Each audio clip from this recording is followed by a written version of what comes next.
Hello, my dear student. Now we are revising the second part of the biodiversity from the NCERT. Next slide पर आते हैं. Biodiversity in India. NCERT line बोलती India is one of the 12 mega diverse country in the world, जबकि recent data बोलता है 17 mega diversity है India में.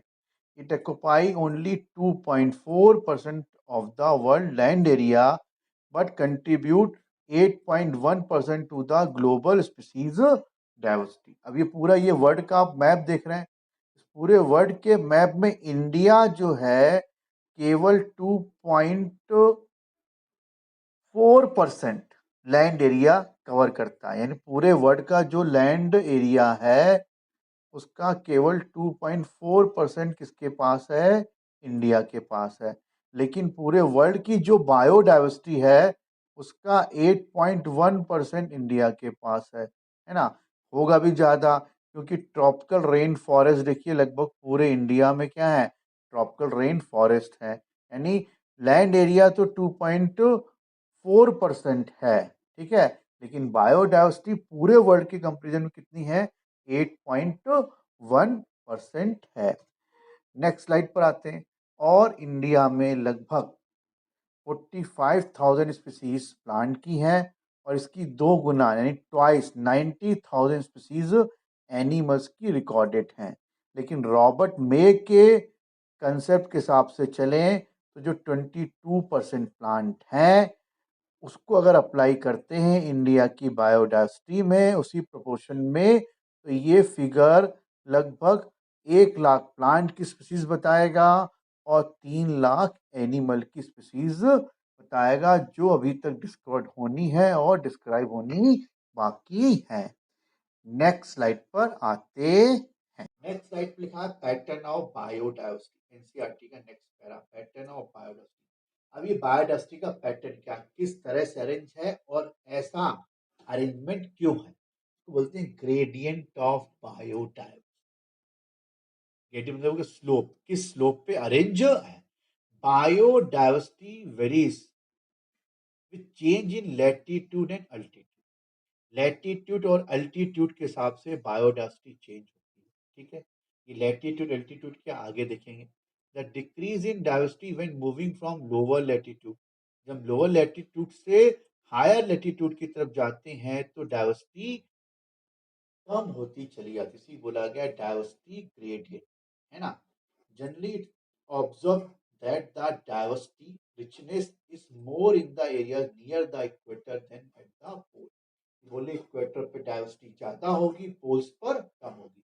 इस पूरी बात का कंक्लूजन ये निकलता है कि बायोडाइवर्सिटी जो है वो इनवर्सली प्रोपोर्शनल है लैटिट्यूड और अल्टीट्यूड के. क्या है? Inversely proportional. यानी लैटिट्यूड बढ़ेगा तो बायोडाइवर्सिटी कम होगी, अल्टीट्यूड बढ़ेगा तो बायोडाइवर्सिटी भी कम होगी. अब नेक्स्ट स्लाइड पे समझते हैं इसका कंसेप्ट क्या है. अब देखिए डायग्राम, ये लाइन जो दिख रही है आपको ऐसे ही है, ये लैटिट्यूड्स, ये क्या है? लैटिट्यूड्स, है ना. ये 0 डिग्री हो गया, ये 20 डिग्री हो गया, फिर 30, फिर 40, ऐसे ऊपर जाएंगे तो लैटिट्यूड बढ़ता जाएगा, लैटिट्यूड बढ़ता जाएगा, लेकिन डाइवर्सिटी कम होती जाएगी. ये ऊपर वाला सर्कल नॉर्थ हेमिस्फीयर और ये साउथ हेमिस्फीयर है. ये लैटिट्यूड से इधर आ रहे हैं, तो ये साउथ पोल हो गया और ये क्या हो गया? नॉर्थ पोल हो गया, है ना. तो ये ऊपर जाना लैटिट्यूड का बढ़ना, नीचे इधर आना लैटिट्यूड का बढ़ना. पोल्स की तरफ जाएंगे तो लैटिट्यूड बढ़ेंगे. ये पोर्शन ट्रॉपिकल वाला हो गया इक्वेटर. इक्वेटर मतलब जो इक्वल पार्ट में अर्थ को डिवाइड करे, दिस इज द इक्वेटर. लिखा ना, ये अर्थ को इक्वली डिवाइड कर रहा है. अब मैंने क्या बोला, इक्वेटर पे डाइवर्सिटी ज्यादा है, पोल्स पे कम डाइवर्सिटी. यहाँ पे लैटिट्यूड हाई होगा और यहाँ पे लैटिट्यूड क्या होगा? कम होगा. ये 0 डिग्री पर. नीचे से ऊपर जाएंगे तो डाइवर्सिटी क्या होगी? बढ़ती चली जाएगी. इसलिए इस रीजन पे सबसे ज्यादा डाइवर्सिटी है. ये भी क्यों है, ये भी आगे अपन डिस्कस करते हैं. नेक्स्ट स्लाइड पर आते हैं. अब इस डायग्राम को देखिए, ये इक्वेटर लिखा है 0 डिग्री पर, समझना ध्यान से. 0 डिग्री पर ये इक्वेटर से ऊपर जा रही है लैटिट्यूड। ये जो लाइन लेटी हुई है, इन लेटी हुई लाइन को हम बोलेंगे लैटिट्यूड्स। क्या बोलेंगे? लैटिट्यूड्स। सबसे ज्यादा लैटिट्यूड कहाँ पर? 90 डिग्री नॉर्थ पर है, ऐसे साउथ पर है ना, तो लैटिट्यूड इधर बढ़ रहा है। तो ये लेटी लाइन लैटिट्यूड है, और ये जो मैंने लंबी लंबी लाइन खींची ना, ये लॉन्गिट्यूड। इनको क्या बोलते हैं? लॉन्गिट्यूड। लॉन्गिट्यूड्स ऐसी लाइन हो गई लंबी लंबी, ये टाइम से रिलेटेड है ना। जब आप मोबाइल में टाइम देखें ना, अलग अलग कंट्री का जैसे वर्टिकल लाइन खींच के आएगी, आप देखना मोबाइल में से वर्टिकल लाइन खींच के आएगी, है ना। तो ये लंबी लंबी लाइन लॉन्गिट्यूड्स, और ये लेटिव लाइन क्या है? लैटिट्यूड। ठीक है। अब ये स्क्वायर बन रहा है, दिख रहा है स्क्वायर? स्क्वायर को बोलते हैं हम्बोल्ट। क्या बोलते हैं? हम्बोल्ट। इसी पे डिफाइंड है स्पीसीज एरिया रिलेशनशिप, वो आगे डिस्कस करेंगे। अब देखो, इक्वेटर पर ट्रॉपिकल रेन फॉरेस्ट सबसे ज्यादा कहाँ पर है? इक्वेटर पर है, ये दिख रहा है। सबसे ज्यादा रेन फॉरेस्ट कहाँ पर है? इक्वेटर पे। इंडिया के बीचों बीच से कौन सी लाइन जा रही है? कैंसर वाली, ट्रॉपिक ऑफ कैंसर जा रही है उज्जैन के ऊपर से, भोपाल के ऊपर से ट्रॉपिक ऑफ कैंसर। इधर ट्रॉपिक ऑफ कैप्रिकॉर्न के बीच का एरिया क्या कहलाएगा? ट्रॉपिकल। यहाँ पे सबसे ज्यादा बायोडाइवर्सिटी मिलेगी, है ना। उसके ऊपर आएगा सब ट्रॉपिकल, फिर आएगा टेम्परेट जोन, फिर आएगा टैगा जोन, फिर आएगा टूंड्रा जोन। ऐसे बायोम बनते चले जाएंगे। यहाँ पे बायोडाइवर्सिटी कम है, पोल्स पे बायोडाइवर्सिटी, सॉरी ट्रॉपिकल पे बायोडाइवर्सिटी ज्यादा है, पोल्स पर बायोडाइवर्सिटी कम है। आई थिंक आपको क्लियर हो गया होगा। नेक्स्ट स्लाइड पर आते हैं। अब देखिए वापस आ गए वहीं पर। फिर लैटिट्यूड, ये इक्वेटर हो गया 0 डिग्री, ये ऊपर पोल्स पे बढ़ रहा है, तो बायोडाइवर्सिटी कम होती है। इधर पोल्स पे आएंगे, बायोडाइवर्सिटी कम होगी। नॉर्थ पोल पर हमको कौन मिलेगा? Polar bear.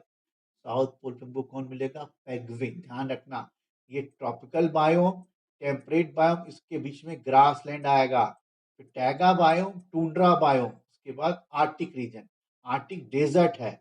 इधर पे टूंड्रा बायोम अपसेंट है, ऐसा नहीं मैं लिखना भूल गया। साउथ हेमिस्फीयर पर टूंड्रा बायोम अपसेंट है। ये लेटिव लाइन क्या थी? लैटिट्यूड लाइन थी। ठीक है। अब ये हिल्स आ गए, अर्थ के ऊपर ऐसे हिल्स बने होते हैं। तो आप 3D सोचेंगे तो अर्थ के ऊपर ये हिल्स है, जो लैंड एरिया है, ये जब ये उचक गए तो हिल बन गए। इनको हम बोलते हैं एल्टीट्यूड्स। एल्टीट्यूड्स में क्या होता है? आप स्टेशन के ऊपर जाते हैं, लिखा रहता है इसकी समुद्र तल से ऊंचाई, तो समुद्र तल से ऊंचाई को मैंने बोला है सी लेवल। क्लियर हो गया? तो जैसे जैसे मैं ऊपर जाऊंगा अल्टीट्यूड पर, टेम्परेचर कम होगा तो डाइवर्सिटी कम होगी। जब ध्यान रखो, टेम्परेचर डाइवर्सिटी के इन्वर्सली प्रोपोर्शनल है। ठीक है। अब यहाँ पे ट्रॉपिकल रेन फॉरेस्ट है, फिर यहाँ पे ग्रासलैंड आ जाएंगे, फिर यहाँ पे टेम्परेट आएंगे, फिर टैगा, टैगा जिम्नोस्पर्म हो गया, कोनीफरस दिख रहा है कोन लाइक, फिर टुंड्रा बायोम आ गया, फिर पोलर आइस हो गई। ठीक है। तो सी लेवल से आप ऊपर जाओगे, 150 मीटर ऊपर जाने पर 1 डिग्री टेम्परेचर कम हो जाता है। इसको हम बोलते हैं लैप्स रेट। क्या बोलते हैं इसको हम? लैप्स रेट, है ना। तो 1000 मीटर ऊपर जाने पर करीब 6 डिग्री कम हो जाएगा। इससे आइडिया लगा लिया, अगर आप चेन्नई पे खड़े हैं, तो चेन्नई से जब हम नॉर्थ इंडिया की तरफ जाते हैं तो एक्चुअल हिल पे चढ़ते हैं। कहाँ चढ़ते हैं? हम हिल के ऊपर चढ़ते हैं। इसीलिए आप देखना चेन्नई में लिखा होगा समुद्र तल से ऊंचाई, स्टेशन पे लिखा होगा 200 मीटर, और दिल्ली जाएंगे तो वहां लिखा होगा 2000 मीटर।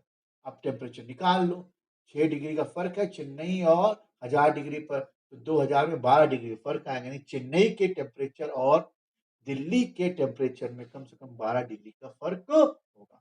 तो अल्टीट्यूड पे अलग डाइवर्सिटी होगी, लैटिट्यूड पे अलग डाइवर्सिटी होगी, बट कंसेप्ट दोनों जगह एक ही लगेगा। नेक्स्ट स्लाइड पर आते हैं।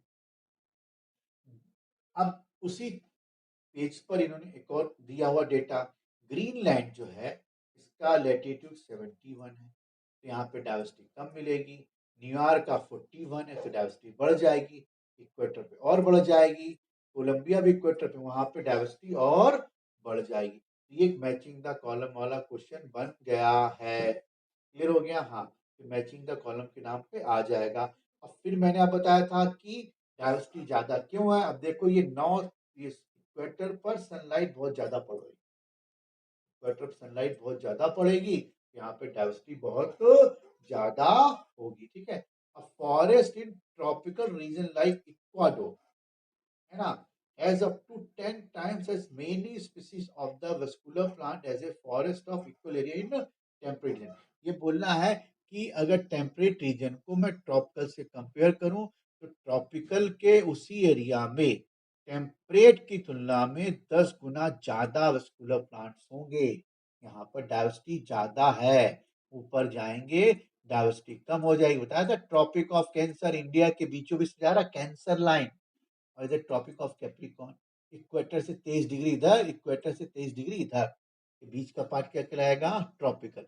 अब यहाँ पे ऐसा क्यों है, इसको भी अपन आगे एनसीईआरटी के थ्रू एक्सप्लेन करते हैं। नेक्स्ट स्लाइड पर आते हैं। Tropical Amazon rain forest in south America has greatest biodiversity on the earth. It is more than, it is more than, it is more than, it is more than, है ना।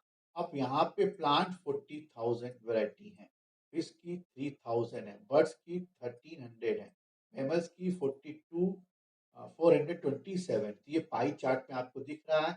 Fish ध्यान रखना fresh water fish है।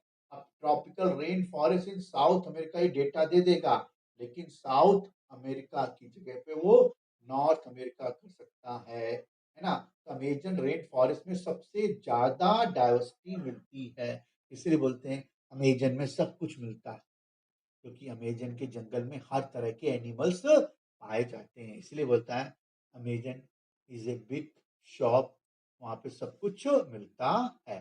ध्यान रखिएगा, इसको मैंने फिर डिसेंडिंग ऑर्डर में लिखा है ना, तो आपको ऐसे ही लिखना है जिससे आपका मैचिंग द कॉलम भी तैयार होता रहे। नेक्स्ट स्लाइड पर आएंगे। What is so special about tropics that might account for their greater biological diversity. अब ये क्या बोल रहा है कि ट्रॉपिक में ऐसा क्या स्पेशल है कि यहाँ पे बहुत ज्यादा बायोडाइवर्सिटी पाई जाती है। ठीक है, अब वो स्पेशल अभी आगे डिस्कस करते हैं। पहला पॉइंट एनसीईआरटी बोलता है speciation. Speciation is the generally a function of A time. Species बनने में टाइम लगता है। Unlike the temperate region subject to the frequent glaciation in the past, tropical latitude have remained relatively undisturbed for millions of the years।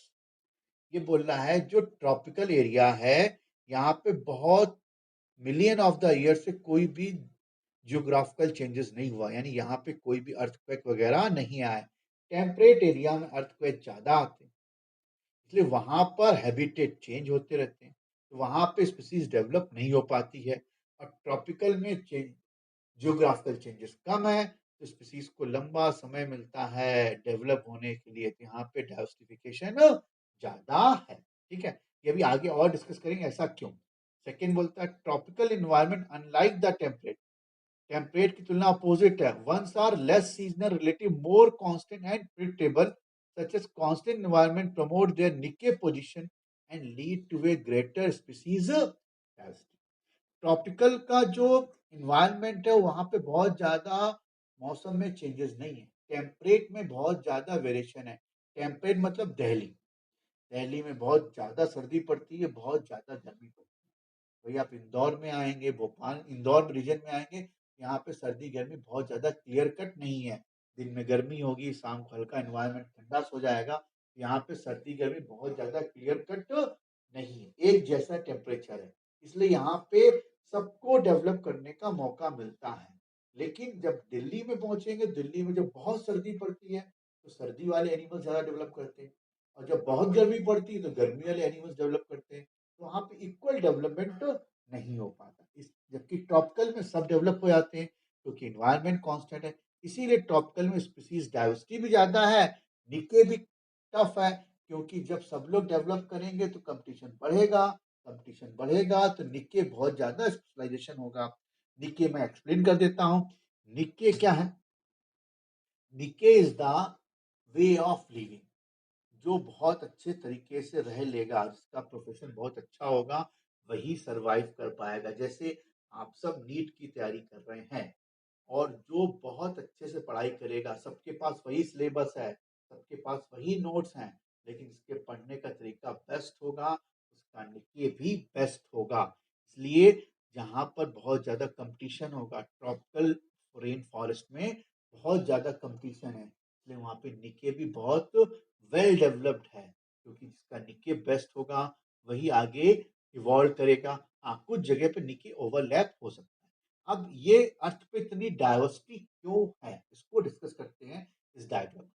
अब ये सन हो गया, सन के चारों तरफ अर्थ ऐसे रोटेट कर रही है। अब यहाँ पे ध्यान देने वाली बात ये है कि इक्वेटर वाले जोन पर, ये दिख रहा है इक्वेटर वाले जोन पर सनलाइट बराबर पड़ रही है, हमेशा पड़ती रहेगी और कांस्टेंट पड़ती। सबसे ज्यादा सनलाइट कहाँ पड़ेगी? इक्वेटर वाले पार्ट पे ही। अब ये इक्वेटर पे सनलाइट ज्यादा पड़ रही है तो वहां पे फोटोसिंथेसिस ज्यादा होगा, प्लांट ज्यादा बनेंगे, खाना ज्यादा बनेगा, तो खाने वाले ज्यादा भी होंगे, यानी कि प्रोड्यूसर ज्यादा होंगे तो हर्बीवोर ज्यादा होंगे, हर्बीवोर ज्यादा होंगे तो कार्निवोर ज्यादा होंगे। सब एक दूसरे से कनेक्टेड है, तो जहाँ पे फूड मिलने के चांसेस ज्यादा है वहां पे लोग अधिक आएंगे, तो डाइवर्सिटी बढ़ती जाएगी। अब ज्यादा ट्री लगे हैं तो ज्यादा रेनफॉल होगा, ज्यादा रेनफॉल होगा तो ज्यादा डाइवर्सिटी आएगी, और टेम्परेचर भी यहाँ पे ज्यादा होगा क्योंकि यहाँ पे सनलाइट बहुत ज्यादा पड़ती है। अब ये नॉर्थ रीजन में देखो, यहाँ पे नॉर्थ रीजन में अभी सनलाइट ज्यादा है, यहाँ पे अगर देखोगे इस पोर्शन में अगर देखोगे तो ये नॉर्थ रीजन हो गया, साउथ रीजन में लाइट कम है। अब ये ऐसे रोटेट कर गया तो यहाँ पे लाइट दिखना धीरे धीरे कम होती जाएगी, और यहाँ पे लाइट क्या होगी? ज्यादा। उल्टा बोल रहा हूँ, यहाँ पे लाइट क्या हो जाएगी? ज्यादा। यानी अर्थ टिल्टेड, अर्थ क्या है? थोड़ी सी टिल्टेड। आप बात समझे? यहाँ पे देखो इस एरिया में ज्यादा सनलाइट पड़ रही है अभी, यहाँ पर अभी इस एरिया में इस पोर्शन में सनलाइट कम है, इस पोर्शन में सनलाइट क्या होगी? कम होगी, और इस पोर्शन में सनलाइट ज्यादा होगी। यानी जब सन इस पोजीशन पे होगा तो नॉर्थ हेमिस्फीयर पे गर्मी ज्यादा होगी और साउथ हेमिस्फीयर पे ठंड ज्यादा होगी। यहाँ पे हम पहुंचेंगे तो करीब 22 सितंबर की बात बोल रहा है, जब दिन और रात बराबर होते हैं। यहाँ पे दिन और रात क्या होंगे? बराबर होंगे। इसके बाद दिन छोटा होने लगेगा क्योंकि साउथ वाले पोर्शन पे सनलाइट ज्यादा पड़ने लगेगी। ये वाला पोर्शन इधर हो गया, इस पोर्शन पे सनलाइट ज्यादा पड़ेगी, यहाँ गर्मी पड़ेगी और यहाँ पे सर्दी स्टार्ट हो जाएगी। फिर मार्च में कंडीशन दूसरी हो जाएगी। इस तरह बराबर चेंज होते रहते हैं। क्लियर हो गया कंसेप्ट? अब इसके थर्ड पॉइंट पे आते हैं। फिर वही डायग्राम आ गया। There more solar energy available in the tropics which contribute to higher productivity, this that might contribute in type to the greater diversity, है ना? यहाँ पे ज्यादा सनलाइट पड़ रही है ट्रॉपिक के बीच में, है ना? ज्यादा सनलाइट पड़ेगी तो प्लांट ज्यादा बनेंगे, प्लांट ज्यादा होंगे तो प्रोड्यूसर ज्यादा हो गए, हर्बीवोर कार्निवोर भी ज्यादा हो जाएंगे। यहाँ पे कम सनलाइट है, यहाँ पे प्लांट्स भी कम है, इसलिए यहाँ पे डाइवर्सिटी भी कम है। इसलिए बोलते हैं ना, लैटिट्यूड में ऊपर जाते हैं तो डाइवर्सिटी कम होती जाती है, इसलिए ये इनवर्सली प्रोपोर्शनल हो गया। ये तीनों पॉइंट बहुत इंपॉर्टेंट है। नेक्स्ट स्लाइड पर आते हैं। अब आता है species area relationship explain by Humboldt, species area hypothesis during his extensive exploration in the wildness of South American jungle. ध्यान रखना, ज्यादातर काम साउथ अमेरिकन में हुए हैं, नॉर्थ अमेरिकन में नहीं हुए हैं। हम्बोल्ट थे ये ज्योग्राफी के टीचर थे और उसके मैंने उसको एक्सप्लेन करा था। Increase the area of the habitat, increase the species richness. जितने ज्यादा एरिया बढ़ाएंगे डाइवर्सिटी उतनी ज्यादा बढ़ती जाएगी, है ना? अब इसको हम इस इक्वेशन से एक्सप्लेन कर सकते हैं। इन्होंने लॉगरिथम के थ्रू इसको एक्सप्लेन करा था, अपन आगे इसको देखते हैं कैसे। देखिए ये डायग्राम आ गया, ये इक्वेटर, लाइन का इक्वेटर, ये मैंने आपको क्या बोला था? हम्बोल्ट। एक हम्बोल्ट को क्रॉस करने पर 1 फॉरेनहाइट डिग्री टेम्परेचर कम होगा जब आप ऊपर जाएंगे। ये हम्बोल्ट है ना? अब इसमें देखते हैं, ये इक्वेटर हो गया, है ना? और ये एक मैंने लाइन खींची। अब ये जंगल का एरिया हो गया, है ना? अब मैं जैसे जैसे जंगल के अंदर जा रहा हूँ डाइवर्सिटी बढ़ती जा रही है, और जंगल से बाहर निकलूंगा डाइवर्सिटी कम हो जाएगी, है ना? तो ये एरिया हो गई, ये स्पेसिफिकनेस हो गई। फिर से देख लीजिए कि जैसे जैसे मैं ये जंगल, इक्वेटर मतलब जंगल की तरफ जा रहा हूँ, और जब मैं जंगल से बाहर निकलूंगा तो डाइवर्सिटी क्या होगी? कम होगी। सिंपल सा कंसेप्ट है यार। जब जंगल के अंदर गिनो इंटर करोगे, जब जंगल के अंदर इंटर करोगे तो डाइवर्सिटी कम होगी। फिर जंगल के अंदर जब पहुंच जाओगे डाइवर्सिटी बढ़ जाएगी। तो जब जंगल से आप बाहर निकलोगे डाइवर्सिटी फिर कम हो जाएगी। यानी ये एरिया देख रहे हो आप, ये जंगल के अंदर मैं इन हो रहा हूँ, यहाँ पे क्या हो रहा हूँ आउट। तो जब इन करूंगा तो डाइवर्सिटी कम होगी। ये जंगल का बीच का पार्ट है, फिर बाहर आ रहा हूँ डाइवर्सिटी कम हो जाएगी, है ना। अब इसको स्टीपर स्लोप के थ्रू बताते हैं। NCERT steeper slope means the slope that is closer to the vertical axis, है ना, और form the large angle with the horizontal axis। इसके जो पास होगा वो मोर स्टीपर होगा। अब यहाँ पे देखो लार्ज एंगल बन गया इससे हॉरिजॉन्टल लाइन से, है ना, और ये कम स्टीपर स्लोप हो गया। यहाँ पे डाइवर्सिटी कम होगी और इस वाले केस में डाइवर्सिटी ज्यादा होगी। तो ये अपने बायोडाइवर्सिटी का फर्स्ट पार्ट कंप्लीट हो गया है। Next part